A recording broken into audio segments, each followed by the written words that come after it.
#1 గా నిలపడం జరిగింది. అధ్యక్ష, నేను అడుగుతా ఉన్న బట్టి గారిని, తలసరి ఆదాయం ఇంత గొప్పగా పెరిగిందంటే 10 ఏళ్ల మా పాలన ఫలితమా, 8 నెలల మీ పరిపాలనలో పెరిగిందా? దయచేసి చెప్పాలని చెప్పి నేను కోరుతా ఉన్నా. ఒకసారి గుండె మీద చేసుకొని చెప్పండి, ఎవరి పరిపాలనలో ఈరోజు దేశంలో తలసరి ఆదాయంలో ఈ రాష్ట్రం మొదటి స్థానంలో నిలబడ్డది?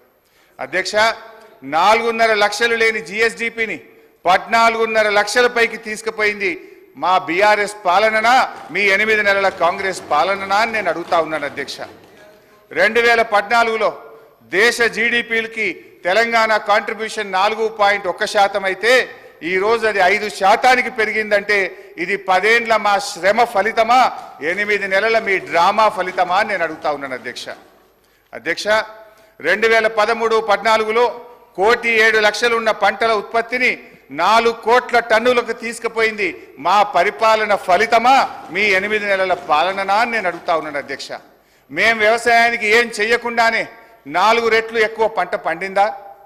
తెలంగాణ రాష్ట్రం వచ్చినాడు కరెంటు పరిస్థితి ఏంది? ఆనాడు ఏం పరిస్థితి? అడ్డు అదుపు లేని కరెంటు కోతలు, పారిశ్రామికవేత్తలు ఇందిరా పార్క్ దగ్గర ధర్నాలు, వ్యవసాయానికి అర్ధరాత్రి కరెంట్లు, గృహ అవసరాలకు పట్టబగలు కరెంటు కోతలు. కానీ 6 నెలల్లోనే పరిస్థితి చక్కదిద్ది వ్యవసాయానికి చాలినంత కరెంట్ ఇచ్చాం. 2 ఏళ్ల వ్యవధిలో అన్ని రంగాలకు నాణ్యమైన 24 గంటల కరెంట్ ఇచ్చిన ప్రభుత్వం మా ప్రభుత్వం కాదా? అధ్యక్ష, ఇవన్నీ చూస్తుంటే ఈ చెయ్యి పార్టీ వాళ్ళు కూడా చెవులలో పుష్పగుచ్చాలు పెడతారని బట్టి గారి ప్రసంగం విన్నాక అర్థమవుతా ఉంది. అధ్యక్ష, 5 దశాబ్దాల కాంగ్రెస్ పరిపాలనలో తెలంగాణ స్థాపిత విద్యుత్ సామర్థ్యం 7,778 మెగావాట్లు. పురోభివృద్ధి లేదని మీరు చెప్పిన ఒక్క దశాబ్దంలోనే తెలంగాణ స్థాపిత విద్యుత్ సామర్థ్యం 19,483 మెగావాట్లకు పెరిగింది.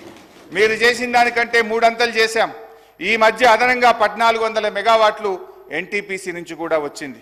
మీ ఇందిరమ్మ రాజ్యంలో తలసరి విద్యుత్ వినియోగం ఎంతుందో తెలుసా? 1,196 యూనిట్లు.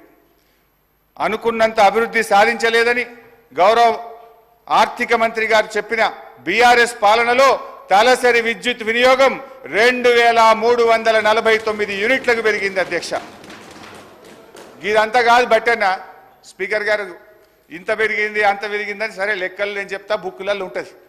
కుల్లా మీరు ఒక్క 10 నిమిషాలు టీ బ్రేక్ ఇవ్వండి. నేను బట్టి గారు పోయి అసెంబ్లీ ముంగట గన్ పార్క్ మీద రోడ్డు మీద నిలబడతాం. రోడ్డు మీద పోయే 10 మందిని బీఆర్ఎస్ పాలనలో కరెంటు మంచిగుందా, కాంగ్రెస్ వచ్చిన 8 నెలల కరెంటు మంచిగుందా అని అడుగుదాం.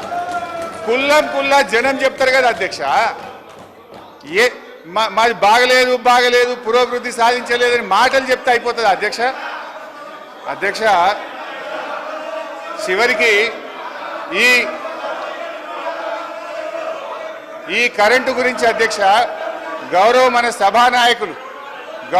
సభానాయకులు ఇదే అసెంబ్లీలో అప్పుడు తెలుగుదేశం పార్టీ శాసనసభ్యుడిగా ఇటువైపు ఉండి ఆనాటి కాంగ్రెస్ ప్రభుత్వం మీద రేవంత్ రెడ్డి గారు అన్న మాటలు ఒక్కసారి నేను గుర్తు చేయదలుచుకున్నా.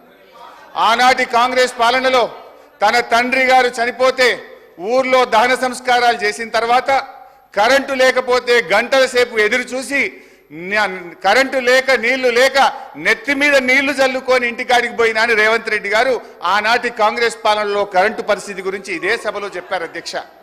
అధ్యక్ష, ఇవాళ పరిస్థితి ఏడికి వచ్చిందంటే చివరికి గౌరవ మంత్రులు ముఖ్యమంత్రి గారు ఎక్కడన్నా మీటింగులు పెట్టుకుంటే జనరల్గా పోలీసు వాళ్ళు భద్రత కోసం వెళ్తారు. అధ్యక్ష, మీటింగ్లకు పోలీసు వాళ్ళు పోయి భద్రత కోసం వాళ్ళు నిలబడితే అధ్యక్ష, ఈరోజు కరెంటోళ్ళు పోయి మాత్రం నిలబడుతున్నారు. అధ్యక్ష, పోలీసు వాళ్ళతో పాటు ఏడ మంత్రి గారి మీటింగ్ ఉన్నా ముఖ్యమంత్రి గారి మీటింగ్ ఉన్నా కరెంట్ వాళ్ళు జనరేటర్లు పట్టుకొని మాత్రం ఉంటున్నారు. అధ్యక్ష,